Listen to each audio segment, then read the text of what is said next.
Every touchdown, every goal, feel the pulse that's in your soul. Cincinnati heartbeat strong, strawberry ice will lead the throng.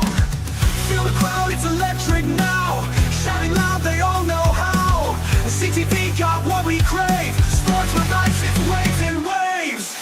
Tigers strike and Bengals roar, every game we want some more. Tune in and feel the thrill, strawberry ice, he's giving chills. 5:30 sharp, don't be late, TTV, the sports awaits. Strawberry ice, he's on the mic, energy, it's good delight.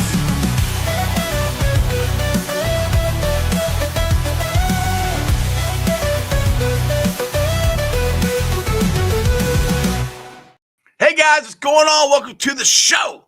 This is Sports with Strawberry Ice. I'm your host, the Iceman, Jeff Trunapole. And as always, I'm bringing you sports from a West Side point of view right here in the great city of Cincinnati, Ohio. And as always, I'm coming to you live from the Ice Cave. And the Ice Cave is brought to you by Priority Lawn and Landscaping. If you guys need your grass cut, you need, paper patios done, you need retaining wall done, anything lawn and landscaping required, think Priority Lawn and Landscaping. Don't just think, call them or check them out on Facebook. Either way, call them at 513-430-6114. That's 513-430-6114. You follow them on Facebook. Facebook has all their videos and everything of the jobs that they've done, so I recommend going and check out Facebook. But when you do call them or message them on Facebook, do me a favor, tell them you found out about them from Sports with Strawberry Ice. What is up to everybody in the chat? We got Tony Blaze in there, Stranger. You're in there twice. Natty Ron's in there twice. You guys are on it. So it's a Friday. We used to do a fun football Friday, which this is going to be a fun football Friday talk. We're talking trenches, baby. We're talking defensive line because, in my opinion, this is one of the most crucial positions for the Bengals this year. Shamar Stewart, JT Slayton, Trey Hendrickson. What's all going to happen with that?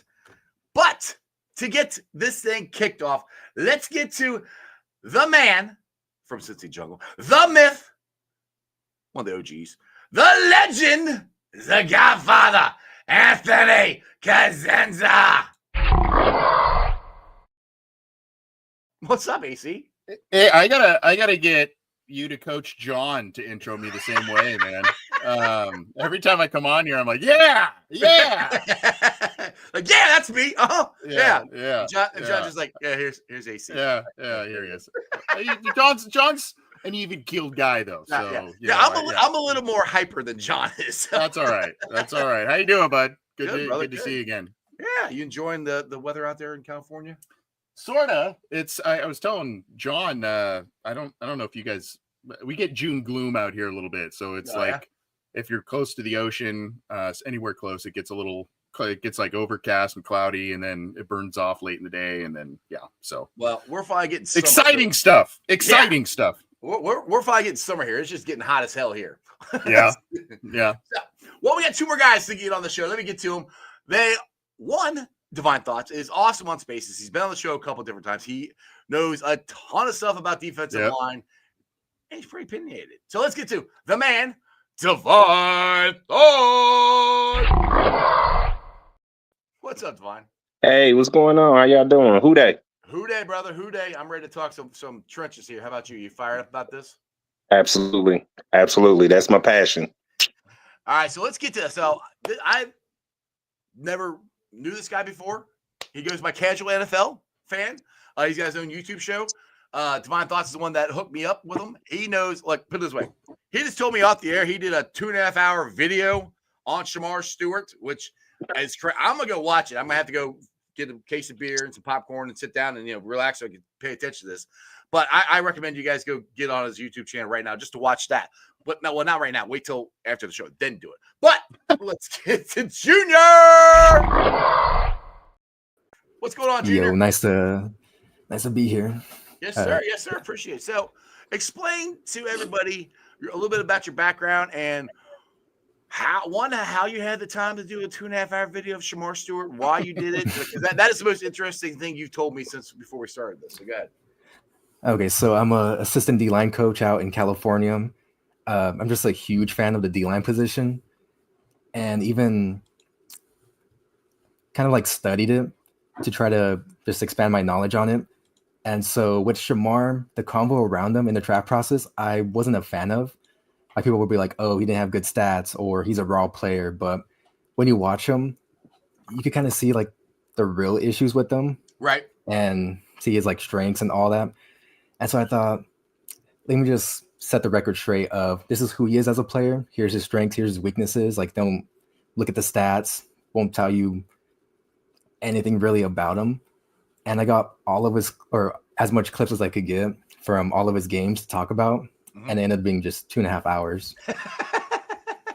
How many views have you got on that? I'm just curious. I think it's like 1,600 at this point. Jeez, I haven't. Well, I've had a couple videos with that many, but not too many. But I like so for Bengals fans who are disappointed that we drafted Shamar. Can you give them a little bit of hope of what potentially could have out of Shamar? Yeah, so I don't think this is too crazy to say, but I think he could walk into the league as a top 5 athlete at the edge position. And athleticism matters a ton for the edge position, since it's a position where you're attacking space in the pass rushing. Whatever helps you just attack that space more just makes you better as a pass rusher. You can do more out of it. And so, yeah, right now is a one-on-one winner. He's not going to be that great. Like it's going to take him a couple of years to develop that. But like that's completely fine. Like it takes edges a little bit to get used to the NFL game.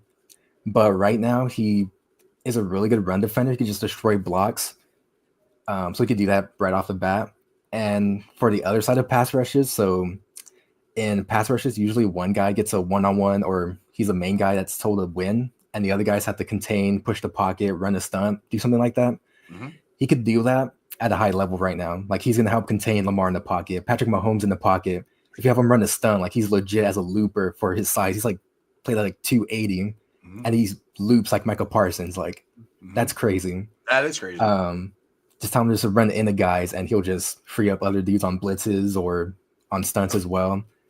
Like he's going to be really nice. As for him pushing the pocket and like condensing the pocket, it was a little inconsistent, but I think it was more due to coaching points versus him.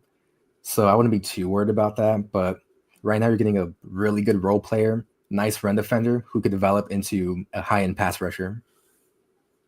Divine, what's your thoughts on him? Divine, what's your thoughts? What he just said, I agree with 100%. When he talked about being able to, it's going to take a couple years for him to get his hands together, basically, to have a rush plan, right? I think this is where I have hope that Coach Mount will be able to get him together. I do think he's very disruptive. He just don't. It's kind of like Taz, the cartoon character Taz. Oh, yeah. He just Tasmanian devil, just spinning around, just causing all kind of confusion. But there's no rush plan. There's no consistency, and this is the issue. And I said it a couple of days before the draft. I said I'm really perplexed because when I look at Texas A&M players, they always have all these 5-star guys, right? They have the 5-star guys, the highly rated guys. They sign guys, NILs coming from other schools, but it's like they don't have the production that you would expect from somebody that's so highly athletically ranked and their profile. Think about Nick Scorton. You see what Nick Scorton did at Purdue. Then you go and look at what he did at A&M. It's like, ugh. You had him put on all this weight, and it kind of messed with his explosiveness. He still had a solid season, but not like the season he had when he was at Purdue. Right. So Texas A&M, I don't know what's going on with their defensive line. Their developers. But it's one of those weird things. Like athletically, he has everything that you look for the most part. He's strong, he's physical, he's athletic, he's got the twitch, he has the burst off the line of scrimmage. He's just raw. Right. He's just really raw, and he just had to get his hands together. So I agree with him. So Natty Ron here's got a question. Is this defense a 3-year project? I mean, basically, is this defense line, including Shamar Stewart, are they going to be able to make some kind of impact this year compared to last year? Go ahead, Junior. Overall, yeah, like D-line is a lot better. with TJ Slayton. You have Chris Jenkins and McKinley Jackson, who are going to be in year 2. Shamar now, Miles Murphy, who should be developing more. And so with Al Golden, who was brought in, he kind of ran a similar defense to Lou in terms of like the fronts and what he asked the players to do. So there won't be too much of a difference for the guys that were here last season. Right. And a lot of players that they've gotten. So when you're playing D-line, like you have some guys who either just shooting gaps or you're playing through the O-lineman and like reading blocks. A lot of the players that they got are good at that. Like Shamar did that just the whole time at A&M in that tight front. He's playing through the O-lineman, reading blocks, reading the shoulder. TJ Slayton's good at that. McKinley Jackson was good at that. He played in A&M too, which teaches the same thing. Right. So right. they got a lot of players that are good at controlling blocks and should be good at controlling blocks. All right, AC. Sorry. Go ahead, sorry. Oh, sorry. I didn't mean to cut you off there. Sorry, I thought you were done. AC, you're back in here. We're talking defensive line. Yeah, sorry about that. Oh, you're good. StreamYard kind of sucks sometimes. But we are doing a cross-state, cross United States podcast here. So 2 guys from California and 2 guys from Ohio. So just, it's a diverse group here. Yeah, I don't know what I fully missed. I caught some of the last minute or so, but just to tack on a little bit with what Divine said just a couple minutes ago about A&M. It was a weird deal because if you look at it was Nick Scorton, another guy who had 10 sacks a year prior. He drops to 5 in their defense. I think they kind of had them doing a lot. They wanted him to help out in the run defense game a little bit more. And I think Scorton was a guy who bulked up to like 280. And then in the pre-draft process, he shed some weight to be kind of more of a truer edge. So there is kind of an odd anomaly with some of these kind of high-end players on their defense that saw some noticeable drop in production. So that is kind of one of the things with Stewart where you go, well, okay, maybe he was just asked to do some different things and that caused some things. He's a tradesy guy. But I agree with everybody. I mean, obviously it's a huge year for the Bengals defense. And I think the question was, is it a 3-year project? I sure as hell hope not.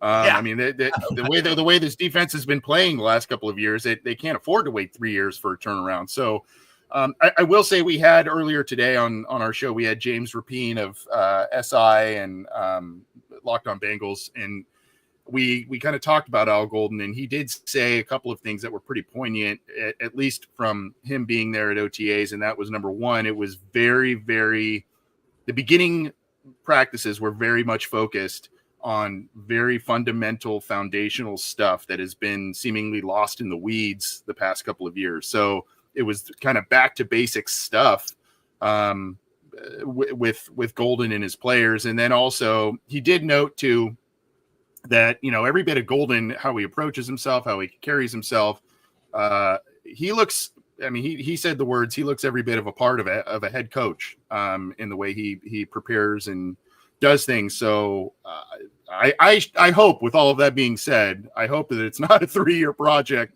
for the Bengals and their defense. Yeah, exactly. Now, he has been a head coach before in college. I think he coached Miami and Temple, if I remember correctly.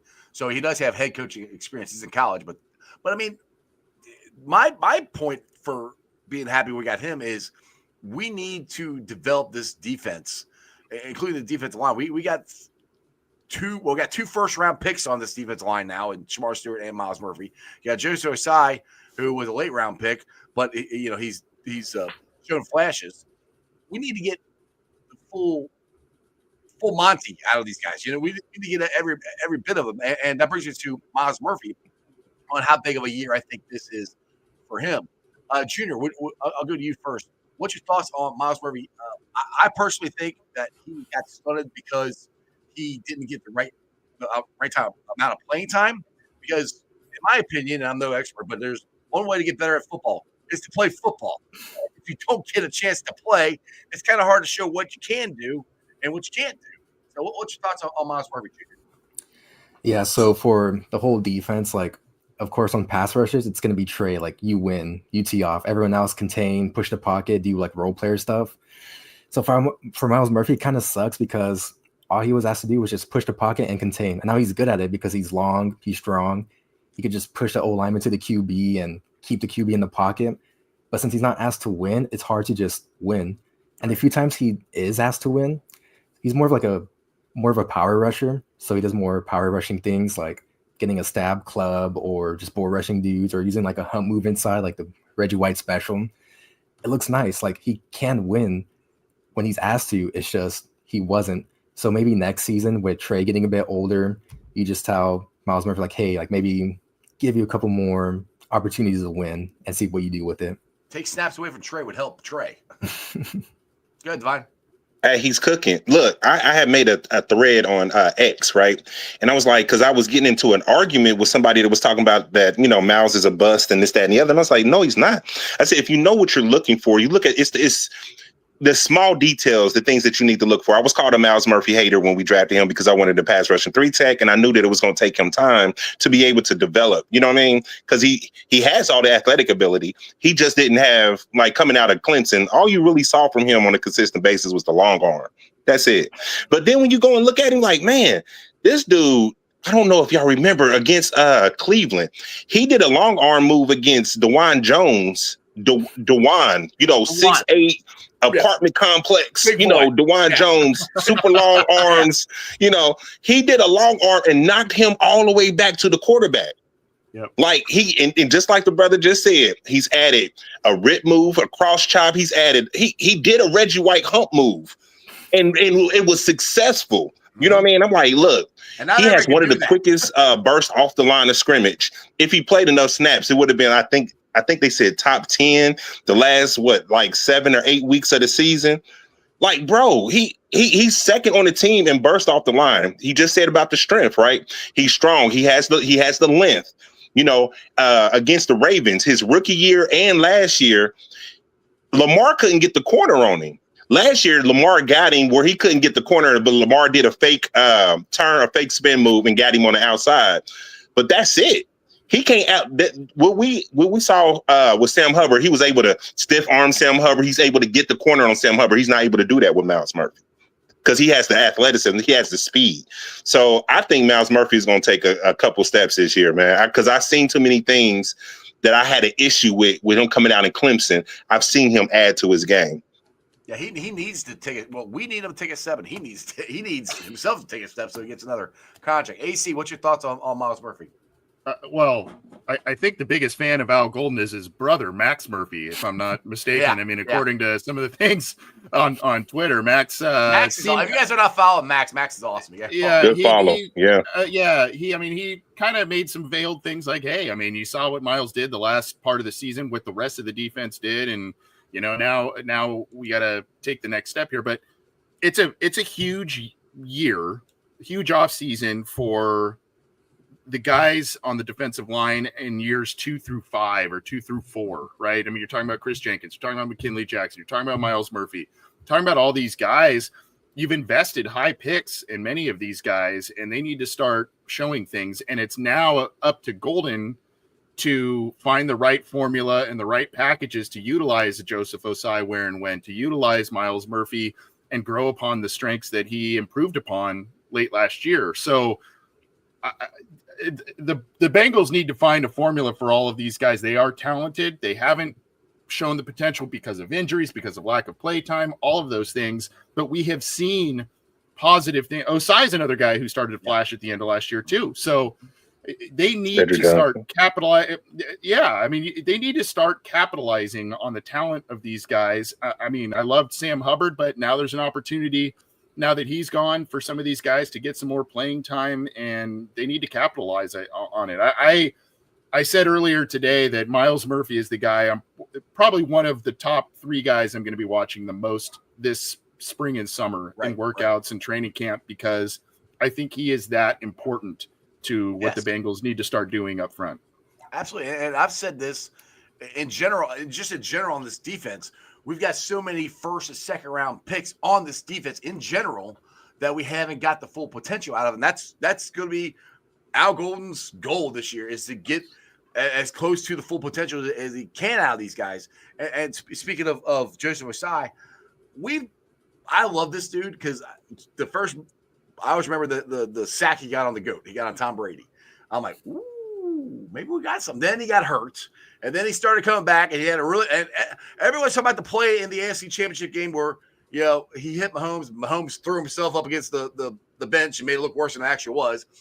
But everyone was talking about that play. But if you go back and watch that film, Osai was all over the field in that AFC Championship game. Yep. He was all over the place. And if he can get back to that, which it sort of looking he's trending that way, because he finally had a fully healthy season. He wasn't injured last year. Knock on wood. Hopefully that happens again. I think he could be a big piece along with Miles Murray. I'm really excited about Osai. Go ahead, Junior. What's your thoughts on Joseph Osai? I'll start with you. So he's really good at winning more technically. So the way I talk about D-line, you win in two main ways, either more like technically, like hand fighting, swipes, cross chop, stuff like that, or you could win by putting the tackle in a bad position, like with threatening him with speed, just bull rushing him, stuff like that.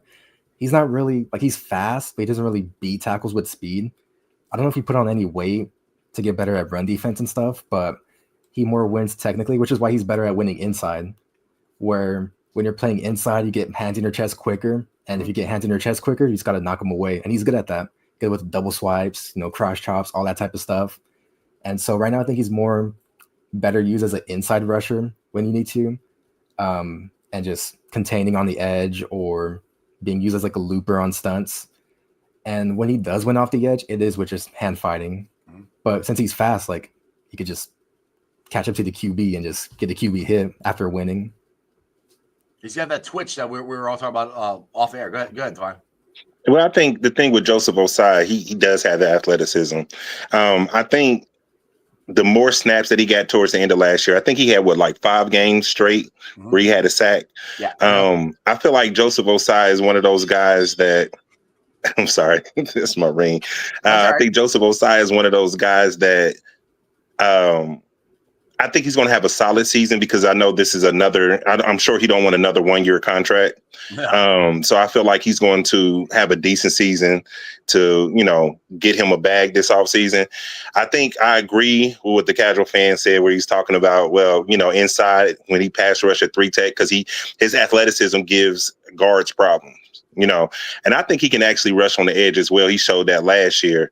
So with Osai, I think the upside with Osai is like somewhere between 7 to 8 sacks. You know what I mean? That's ideal, right?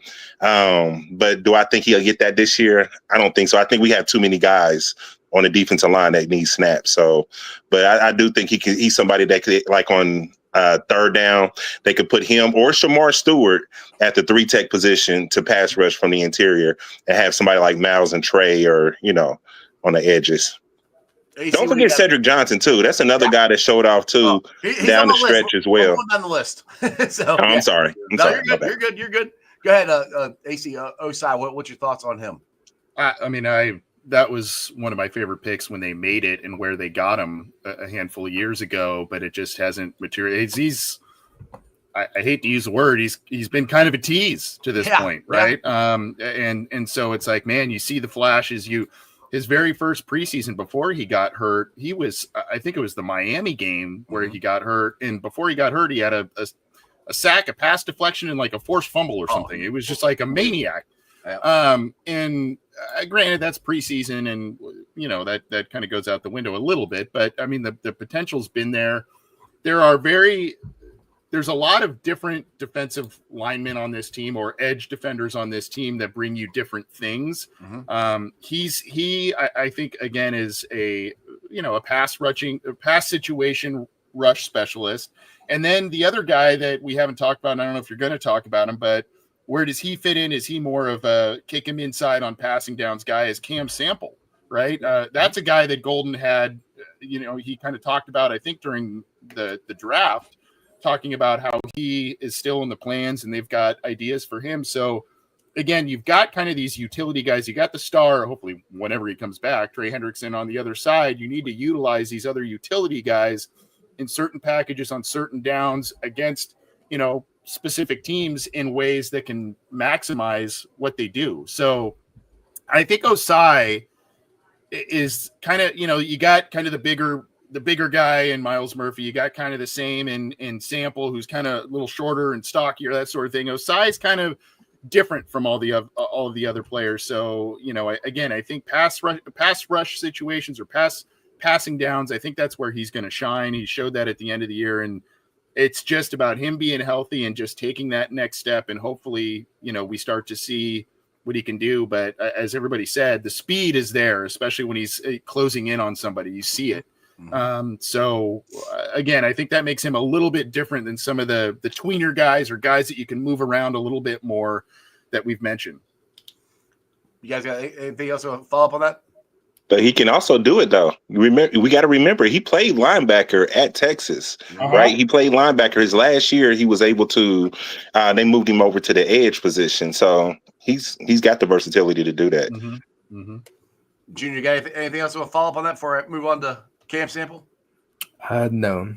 Okay, so AC brought up Cam Sample, so that was next on my list anyway. Here, he's coming back off a Achilles injury. He finally got cleared to start practicing here. I said this off the air. I like him better on the inside than on the outside. But Junior, I think, or Divine, I think he said, I can't remember who said it. Is he going to get enough snaps this year? That's the thing. It's like because they have so many guys, and is he a forgotten man? On this defense, and what's the best position for him? Is it inside or outside? I think it's inside, but like I said, I'm no expert at all. That's just what I think. Junior, what do you got on Cam Sample? Yeah, so from 2023, his last healthy season, he was used more as a pass rusher inside because he was able to win more technically, like double swipes or hand fighting, all that type of stuff. And on the edge or on maybe mainly like earlier downs, he could push the pocket, good as a crasher on stunts. Like he was not the best contained player because he's not that fast. He's more of a power guy. So early downs, keep him outside to defend the run, push a pocket if you need to, do stuff like that. Pass rushing downs, you can have him inside. It's a bit redundant because you have Osai who could rush from inside. And then for early downs, you have Shamar and Miles Murphy could play on the edges. So it's a bit weird. But when they do go in their odd fronts, I think he can play one of those like 3-4 DN type guys where he could play 3 tech, 4-eye, bump him out to 5, and do that. So if they plan on playing more odd fronts, I could see more of a role for him. It's just how do you want to do it? Right. Now, one thing I like about everything we're talking about here is it seems like we got a lot of guys that are versatile, can move inside, outside. They can move them around. And Trey is one I think you just stick it on the outside and leave him there. I don't think Lou did that as much as he could have. Now, Junior, you said Al's his defense is a lot like Lou's was. Do you think Al will move these guys around more, or what's your thoughts in general of Al Gold defense with the versatility that these guys do have? I think Al will just do things, I guess, more like efficiently. Like he won't just have Trey play that 3-4 DN spot or have him bump Trey inside. Like he will keep Trey outside. Has a lot of guys who can move around. I just don't think that much things will change. Like what's the biggest difference you think from an Al Golden defense to a Lou defense? What's there's got to be something different. There's more linebacker based, more linebacking blitzes. What do you think? I think he'd just be better at calling blitzes and stunts, and hopefully run more stunts. He ran quite a bit of stunts with Notre Dame. I felt like last season, they didn't really run as much stunts as I would like to see, especially with Trey. Like we had stunts run against us, and we didn't know how to block them. Yeah, because like with Trey, like they just have him just tee off the edge almost every single play. Right. But the times that they do run stunts with him, where he's like acts like he's working outside, loop back inside, it looks good. Like he gets free, but they just rarely did it. So I don't know if that's more of a Trey thing or a Lou thing, but maybe Al Golden just comes in and says, "Hey, like we're gonna run things this way." Right. All right, Devon, go ahead. We kind of went off topic there, but we talked about Cam Sample there. What's your thoughts on Cam there? Well, we talked about this a little bit earlier offline. I said that he reminds me of a smaller version, and he's more athletic than Frosty Rucker, right? He's a guy that's not going to be able to, pass rush consistently on the outside, but he can't hold his blockers, right? He can contain his gap or whatnot. And then from the interior, I just think he's a better pass rusher from the interior, like was just stated. I think it was against the New England Patriots. a couple years ago. He was beating the heck out of, I forgot who the guard was for the New England Made him Patriots. look silly. Yeah. He beat him like a drum, bro. It's like, and it was, you saw it, because the same thing that got me excited about Cam Sample when he was at the Senior Bowl was his hands. You know, he had all these different moves. You know, he had active hands and he had power in his hands. And it was shown right there, and you know, against the New England Patriots. But I think what they're going to end up doing, you asked about the snaps. Yeah. I think the odd man out on snaps is going to be a guy that we get to a little bit later. But I feel like Cam Sample and Joseph Osai, that they're on 1-year contracts, I think they get more snaps, you know, so yeah. Because they got to find out. I mean, that was what irritated me last year is until Sam Hubbard got hurt, they didn't, Miles Murphy and Osai weren't getting snaps. And then finally Sam got hurt and they had to play him. I'm like, and that's when the defense started playing better. Why didn't he do that earlier? But that's, anyway.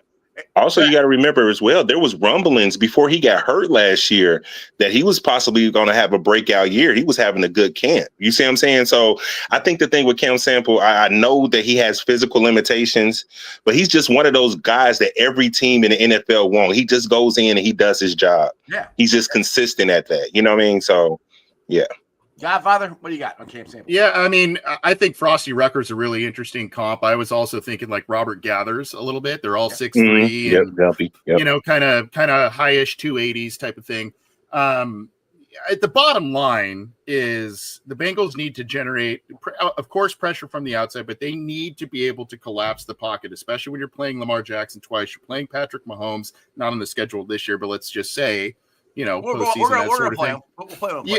Yeah. I mean, you got nimble quarterbacks all over the place, and you have to be able to rush, collapse the inside of the pocket, and that helps Trey from the outside as well. So the Bengals really lacked that last year. I don't know how good of a year Cam Sample would have had last year, but as we kind of continue to talk about him, could he have been a guy if he was rotating in and out and maybe taking that next step?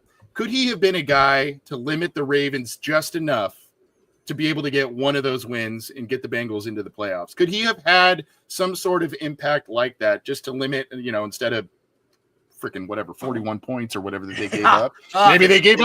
Maybe they gave up 33 and get the win. Or, you know what I'm saying? Well, and I think he might have been a guy last year that nobody talks about, that they quietly missed. Just kind of that utility Swiss Army knife guy.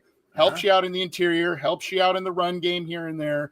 And maybe he makes 1 or 2 extra stops in one of those games because he's just a different player from the other guys that we've mentioned. And I don't know. I just wonder if he was quietly missed last year in a game or two that could have really cost the team the postseason.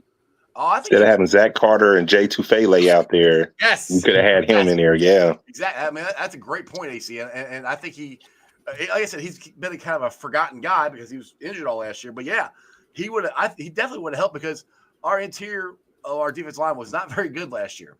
So I do think he was missed. I do think he makes an impact this year. Now, somebody said, or Pat here says, with the past injuries, how much more will that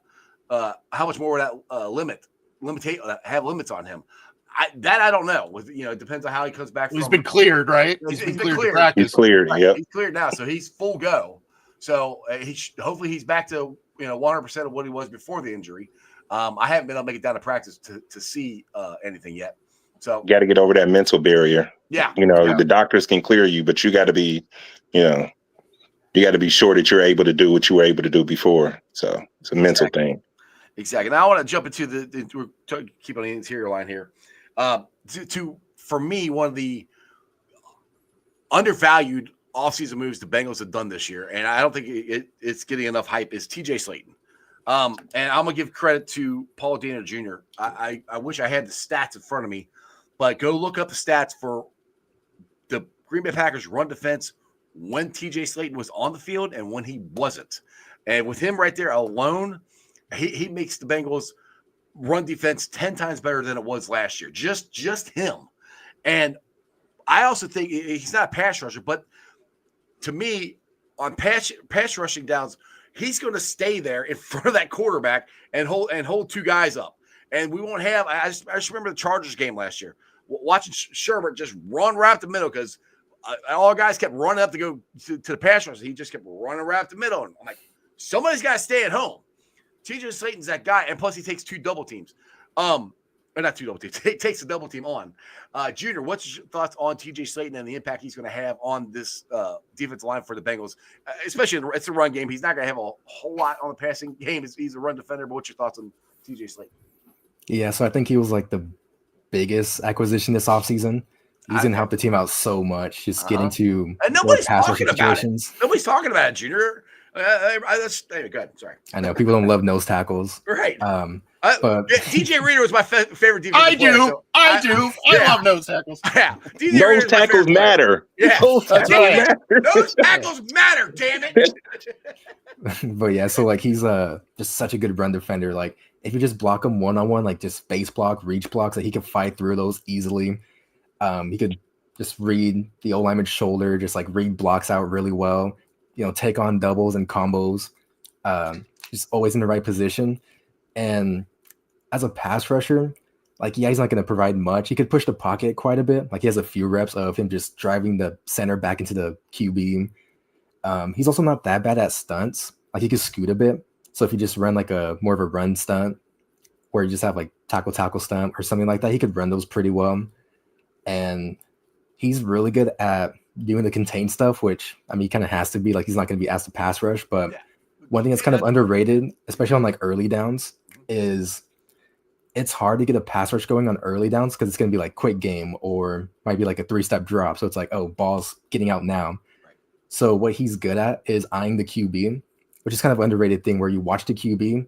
If the QB is looking towards you and he's about to throw the ball, like get your hands up and play for an incompletion. Because like getting the 2nd and 10 is much better than you winning a pass rush, but you leave a throwing lane and he gets a small completion. So he's good at doing stuff like that. And even like working towards a quarterback where if say Trey's teeing off and he's a nose tackle next to him, he could see like, oh, there's a huge gap opening up. Let me just work towards this way to have the QB like not feel like he's a rushing lane to run through. Yeah, exactly. I agree with all that. Divine, what do you got on him? Do y'all know who the happiest man in the room was when we signed TJ Slayton? BJ Hill. He had the biggest smile on his face. Yes. Because now he don't have to play the 2-eye position. He don't have to be the nose. Yep. Now he can play his natural position, which is the 3 tech. And as quiet as his cat. Super Bowl run. That's what he did. Mm-hmm. Yep. And as quiet as his cat. Early in that season last year, he was our best interior defensive lineman. He wore out. He started to wear down and he got injured towards the back end of the season. So you put this man back at the position where he's comfortable. When we signed him, traded for BJ Hill, he was backing up Ogunjobi at the 3 tech position. There were snaps where they had Ogunjobi at the 3 tech and they had BJ Hill on the edge. BJ Hill had 7 sacks, including the playoffs, that season. You see what I'm saying? So we get him back to that 3 tech position and limit his snaps. I think he can be effective. That's the huge benefit of having a TJ Slayton. Also, freeing up these linebackers. Oh, yeah. Freeing up these linebackers. You got a guy that can control 2 players. You're opening up gaps for these linebackers to go and make plays in the run game and blitzing. Yep. So TJ Slayton, to me, I agree. He is the absolute, he is the steal of our offseason. Nobody's talking about him. No, he's physical. He's not DJ Reader. Let's put that out there now. You're not DJ Readers don't grow on trees, but he is a guy that can sustain and can occupy multiple blockers. And he's a guy that can actually open up lanes for pass rushers and blitzers and stuff. So I'm glad you A+ signing, man. Yeah, I'm glad you said that about the blitzing linebacker stuff because that we missed that a ton last year. Because we didn't, like I said, we literally did not have a nose last year. We didn't have one, and losing DJ Reader, and I'm a little biased. I said he was my favorite defensive player, was huge. And I was worried about that the whole season. And they never fixed it because they didn't have that player. Now they do. Again, he's not DJ Reader, but he's as close as we're going to get right now. AC, what's your thoughts on TJ Slayton? When has the Bengals defense in recent history performed its best, particularly in the AFC North? And the answer to that is when you have 2 capable, large, yes, pass rushers, etc. But when they have had 2 capable nose tackle type players, You look back, you talk about DJ Reader. You know who the other guy that they used on run situations with him up front? Josh Tupou, massive human being. You talk about going back in the past, Pico was a big guy, and so was Pat Sims, right? Yeah. They're not on the field together all the time, but that when you are in the AFC North, you need the explosive weapons, you need a quarterback, all that kind of stuff, but you still, Pittsburgh Steelers like to run the ball, Baltimore Ravens run the ball, Cleveland Browns, when they are at their best, they had run the ball with Chubb, etc. You need beef in the middle, and you need guys who are capable. And now, hopefully, you got Jackson and you got Slayton there, and they can kind of rotate and do different things there. As Divine just said, I was thinking to myself, I'm like, man, BJ Hill, what's going on here? And it's a positional issue. I don't think it's a not left in the tank type of issue. I think it's hey, he's not playing where he was most effective back in 2021 when you had Ogunjobi, DJ Reader, Tupou, etc. So I think it is a massive move, and I'm guilty of it too. I haven't been talking about it all that much, but I think in this division and right now, you can make the argument that the Baltimore Ravens are a bigger hurdle than the Kansas City Chiefs are for the Bengals. And right now, those are the types of players on defense that they need to not allow 41 points, not allow 38 points to the Baltimore Ravens, and have to continuously play catch up on offense. 40 points to the freaking suck-ass Steelers. How? If we could have won that game, we would have made the playoffs. That's the game that just completely pisses me off. And he does not have to be DJ Reader. He does not have to be that good. But if he is capable and he can occupy blockers and do the things that you need him to do, especially in this division, that is key. Yeah. And the thing is, this is as close to what you talked about with we had DJ Reader, BJ Hill, and Larry Ogunjobi. We have close. I don't know what the exact rotation will be, but we have close to having a rotation like that again, which takes snaps off of BJ Hill. Which Divine, we can roll to BJ Hill now. But exactly what Divine said, I've said this before. You got to get snaps off of BJ Hill. And it's not a knock on him. I want snaps off of Trey too. I don't want them to take 70% of the snaps. They could take, I don't know, half that or a third of that, whatever.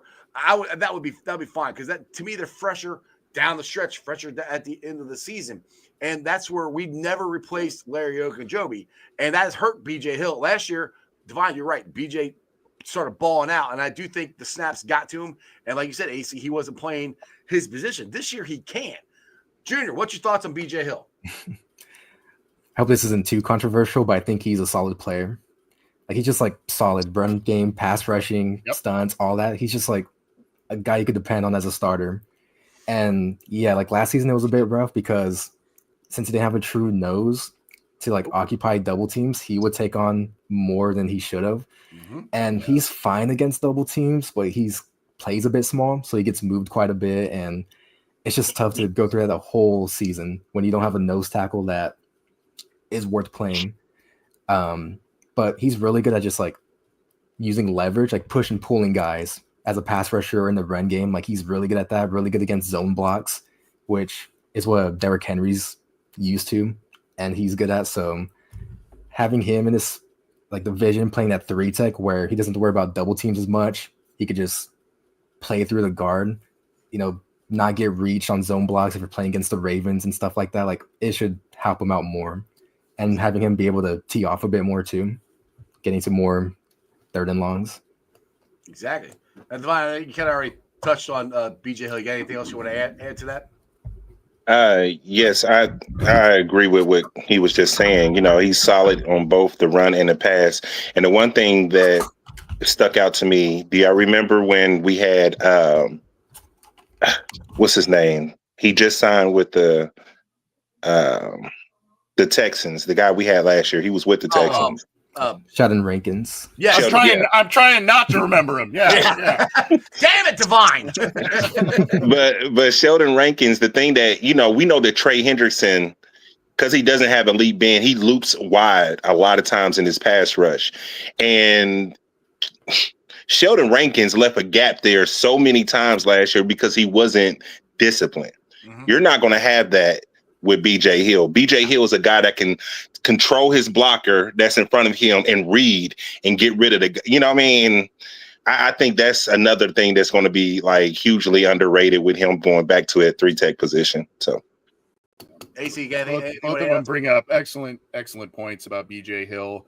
One of my favorite plays, really in recent memory, that I just always think about here and there is a couple of years ago in that December game against the Vikings, where he somehow came up with that weird interception. Do you remember that play against that backup quarterback? I forget, Mullins, I think it was, and he like kind of got in there and stumbled and then flipped around and got it. Yeah, it was like the wackiest play, but he has a knack for making huge turnovers and huge plays. And it's the Chiefs too. Yeah, he has, and it has come when he has been playing his rightful, his better position. And so I think a lot of that was lost last year. We talked about Ogunjobi, and Ice knows I talk about this almost any time we talk about the defensive line, but the Bengals have been totally scrambling to recreate what they had with they've never BJ Hill and Larry Ogunjobi. What they had and how Divine talked about how they used him. Ogunjobi was inside and Hill was kind of outside on some fronts. I mean, it was insanely effective. It was, and then Hendrickson, of course, was Hendrickson. Hubbard was still playing at a pretty high level then too. But when you lost those two and then you lose Reeder a couple of years later, it's like, man, they had just been scrambling to recreate that. And hopefully now with Slayton, maybe McKinley Jackson takes another step. You got Hill being in his, better spot. Hopefully now everything kind of starts to fall back into place. You can't identically recreate what they had a few years ago in that, but if you can get big plays from a number of different positions, that's huge up front. That is huge. Yeah. Now I'll ask Junior this. Shamar Stewart, he could kick in to that spot too as well. Am I correct on that? For early downs, yeah, I wouldn't really want him there on passing downs as much, unless it's to run stunts. But yeah, he could play inside pretty well. So out of the basically, we got the two rookies from last year. We got McKinley Jackson and Chris Jenkins, and we put Cedric Johnson in there as well. We'll lump all those three together. Are any of these guys? And I said we're close to having. We're not going to have Larry O, BJ Hill, DJ Reed or not. But I think this year we're as close as we've been to getting that back. Do any of these guys, McKinley Jackson, Chris Jenkins, Cedric Johnson, these guys, one of these guys take that jump to be that next guy? That could be the person we need. Junior, I'll let you go first. I'm not sure about next season, but so one of these kind of notice with some D lines is they'll get almost like 1-for-1 replacements. And so McKinley's kind of a nose, just a typical nose, but Chris Jenkins is kind of the BJ Hill replacement, where they play pretty similarly. Like they're both good at using leverage, fighting against reach blocks. You can see Chris Jenkins using like push and pulls and kind of looking like BJ Hill out there, except he's not as consistent right now. And that's the main thing, is just building that consistency. And he does play pretty small as well, but when he does get those double teams, it's even worse. Instead of like BJ Hill getting moved back like 3 yards, like you'll see Chris Jenkins getting moved back like 5+ yards. And it's like, he's not there yet, but maybe within a year or two, he could be on the same level as BJ Hill. And then Kenley Jackson, more just that true big body nose. He did pretty fine. With double teams, it's just more for bigger bodies, nose tackles, building that reaction to it.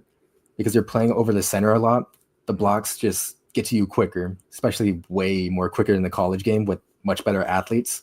So it's just building that reaction of seeing like, oh, this dude's gonna double team with him, just like anchor down or drop my knee or doing something to not get moved. And so he wasn't as consistent with that, but the second half of the season was a bit better. And against just single blocks, base blocks and stuff, he could still just knock those back, shut off of them, do all that. We got thoughts on Cedric Johnson? I didn't really see too much from him. Like he was more of just kind of use like an outside linebacker, stand-up type player, a little bit of a power rusher. Like a lot of his pass rushes was him just using like hezzy steps and trying to knock hands away, but I didn't see anything too crazy. Divine, what do you got? All right, this will be the first time that we have disagreed. He's been waiting for this. I can see his face. Okay, McKinley. Look, I think McKinley Jackson is going to take a step, especially if Coach Mont can get him to line up on the line of scrimmage, not 3 yards away from the line of scrimmage. McKinley Jackson, his burst off the line, you alleviate that by lining up so far away from the line. If you're right over the guard in the center, you know what I mean, you can that quick burst. We've seen it last year. We seen it against the Giants. We seen it against the Titans. And against Pittsburgh. He's able to beat those guards. Like when they try to run an outside zone run, he's able to beat those guards to the spot, and he's able to, make tackle for losses or disrupt plays. Like the infamous Jordan battle, running to, anyway, but he's able to do those things, you know what I mean? So it's just like, I feel like I don't think that McKinley Jackson is your prototypical nose tackle. Mm-hmm. I think he's more athletic than that. He has the burst. He can move a little bit. You know what I mean? I don't think he has the anchor to consistently be a guy that hold up two blockers, right? Mm-hmm. And this is the conundrum that we're in with him, because he's kind of a tweener, And then when you look at Chris Jenkins, to me, if Chris Jenkins was in McKinley Jackson's body, Chris Jenkins will be a monster. Right. If McKinley Jackson was in Chris Jenkins' body, you know what I mean? So it's just like switch him.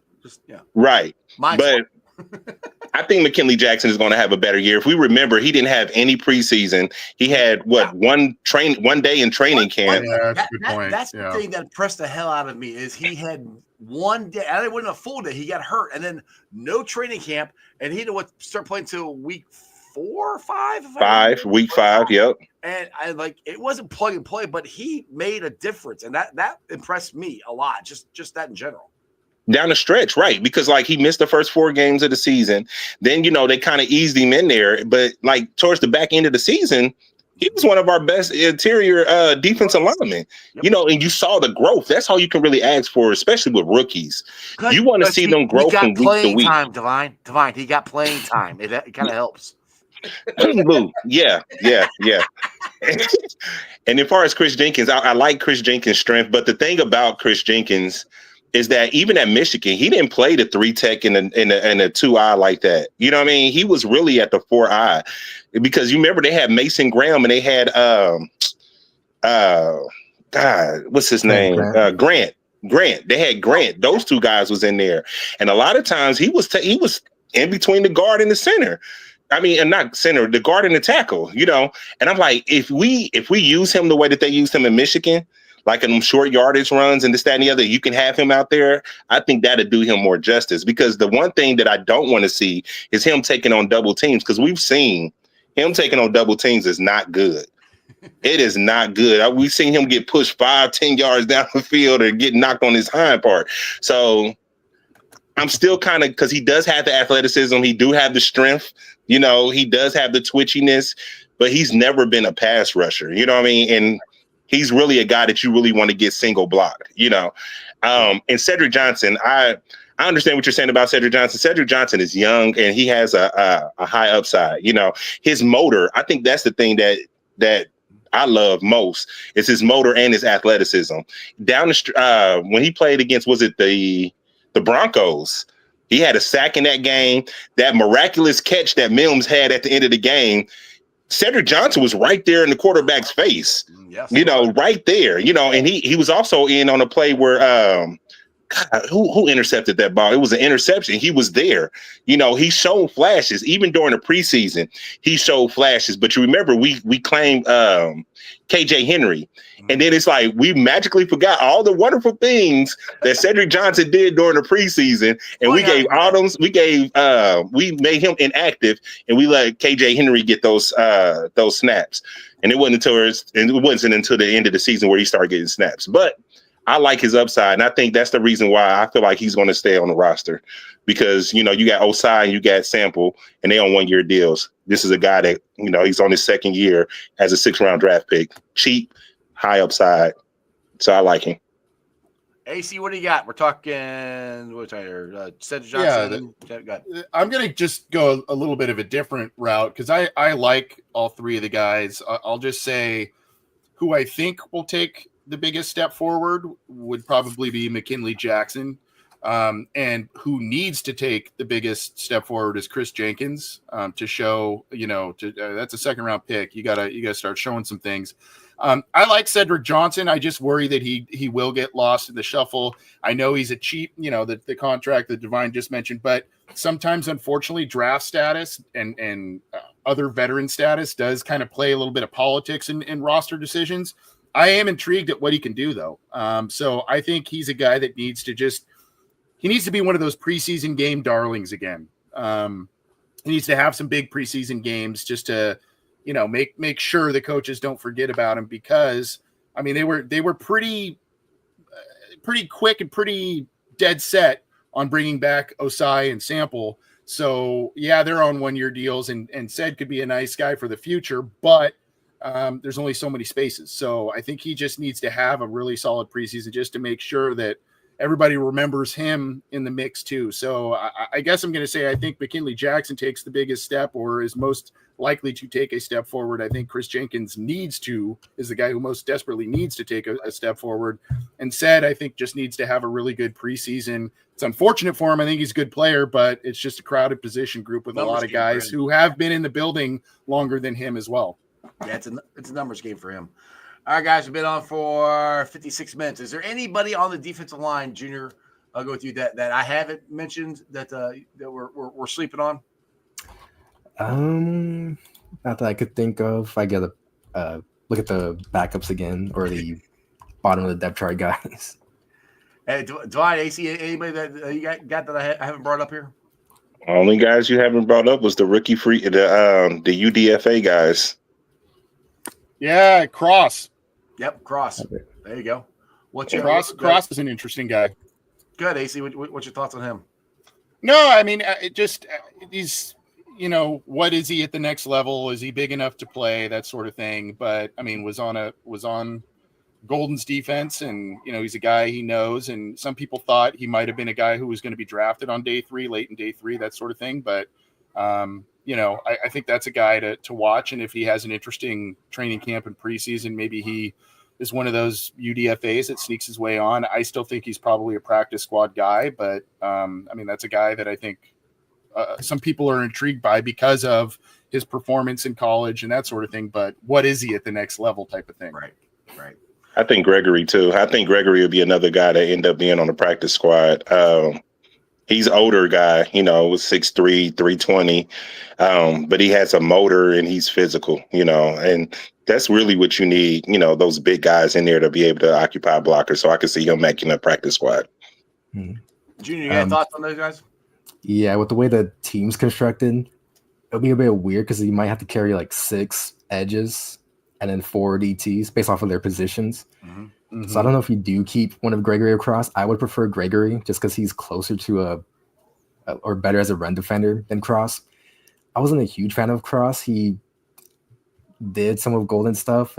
He was fine on stunts. He's just not that good of an athlete, and he's not that great in the run game. So it's hard to play him and to find him stats. But for Gregory, since he is closer to being a fine NFL run defender, he should probably get the nod over him. There you go. All right, boys, this has been awesome. I could talk trenches all day long. I appreciate all you guys jumping on. Junior, you are the man. Tell everybody where to find you. You got your own YouTube channel. They can find the 2.5 hour long Shamar Stewart video, which I still can't believe you did a 2.5 hour video. That right there in itself is impressive. So go ahead, tell everybody where to follow you and find you at, buddy. Yeah, so on YouTube, I should be the casual NFL fan. Same thing on Twitter and X. There you go. Yeah. Well, we're definitely going to have you back on again for sure. So I appreciate you, man. And well, I'd say Who Day, but you're a Raiders fan. So yeah. I'll say it. He'll say Who Day. All right. Thanks, Junior. See ya. All right. Oh, he said it. I cut him off. Dang it. Just at the right time. I know. Hang on it. All right, Devon, you set that up. I appreciate you, bro. Tell everybody where they can follow you, and you're always on Spaces and stuff, so people can follow you there.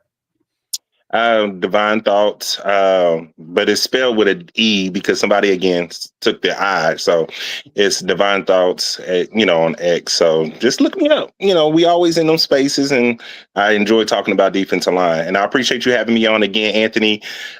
Honor, Oh, years thanks, man. following you, Thank you. but Thank you.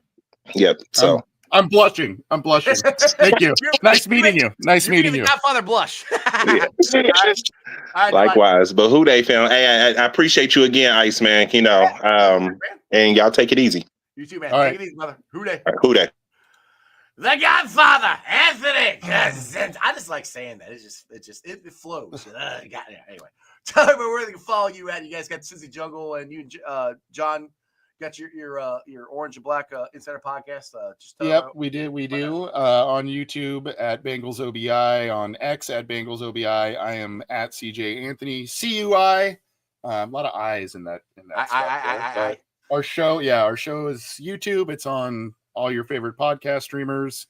Cincy Jungle. We're trying to get, in case you did not know, we've tried to get some stuff from Dale Altman on Cincy Jungle lately. I know that guy. I know. So yeah. So but yeah, no, thank you for having me on, and I always love talking to you. Sorry I was a little delayed in my response to come on this week, but it was good meeting those two guys, and yeah, man, I appreciate you. You know that. It all worked out, man. Like I said, I appreciate you coming on. You and John always come on here, and it's always we love it. Time. It's always a good time talking to the Godfather and the Brain. I'm telling you, one of these times you guys have to put your names down to the Godfather and the Brain. just for me. Just for me. Okay. If I don't watch the show, you got to screenshot it and send it to me. Make sure you know. Okay. I will. All right. All right, AC. Appreciate you, brother. You're the man, dude. See ya. All right, guys. Hope you enjoyed that as much as I did. Thanks for watching. I've been live streaming on Facebook, X, YouTube, Twitch. You can follow me on all those, along with Instagram, Threads, and TikTok. I will be pulling out the sound later on tonight, put on the podcast. If you want to hear any of the great defensive line trench talk we just had, check it out. It'll be on BeanPod, Apple, iTunes, Spotify, Google, Stitcher Play, pretty much wherever you get your podcast. Please make sure you rate, like, and review. Leave a 5-star review and a comment so more Cincinnati fans can find my podcast. Shout out to my sponsors of the show. They are as followed. Priority Lawn and Landscaping. You got some properties you don't want to cut. You got some properties or your own property that you need some landscaping done, shrubbery done, retainer wall, paver patio, anything lawn and landscaping related. If you got grass that you just don't like, I saw a video of Priority Lawn and Landscape. They did this on their Facebook page where the guy didn't like his lawn. So they took all the lawn up and they put, I think, some manure or something on the ground. I don't know what it was, but they help it grow. And then they put sod down and the grass looks amazing. So if you want to do that, do me a favor. Think Priority Lawn and Landscape. Don't just think it. Call them at 513-430-6114. That's 513-430-6114. You can also follow them on Facebook. And when you message them, tell Johnny you heard about them from Sports with Strawberry Ice. Also, shows brought to you by T Properties, quality housing for quality people. Check out the website at www.tpropertiesllc.com for all your rental property management needs and your rental needs. Also, Meyer Windows, Doors, and more. Check them out at MeyerCincinnati.com. Like I always say, I highly recommend them because I got them in my house. So why would I recommend something that I use in my own house? They're easy to clean, energy efficient, great looking windows. Matty Myers and Nate can come out and give you a free estimate. You probably get the windows done in a day, depending on how many windows you got in your house. Day and a half. You have nice, new, energy efficient, good looking windows and doors in your house. MeyerCincinnati.com. All right, boys, girls. You guys have a wonderful weekend. I appreciate every single one of you guys. Watch the show. I got 141 people right now. I think I had 167 at one time. Do me a favor. Make sure you like, subscribe, share. If you're not on YouTube, share the show out. Tell everybody about Sports with Strawberry Ice, especially if you want to hear some good trench talk. I appreciate it. We'll be back Monday. Bengals captain will be on the show with me. Hopefully, I can get Corey back on the show. See if we can get the man Corey Dillon back on. Other than that, you guys have a wonderful weekend. Remember, Houday for life. And throw it up. That's just sports, baby. See ya! Weekend nights, the city roars. Tune in loud, turn up some more. Cincinnati show, it's time to play. Sports with strawberry ice today. 5:30 sharp, don't be late. CTV, the sports awaits. Strawberry icy's on the mic, energy, it's pure delight. Every touchdown, every goal. Feel the pulse, it's in your soul. Cincinnati heartbeats strong. Strawberry ice will lead the throng. Every touchdown, every goal. Feel the pulse that's in your soul. Cincinnati heartbeats strong. Strawberry ice will lead the throng. Feel the crowd, it's electric now. Shouting loud, they all know how. CTV got what we crave. Sports with ice, it's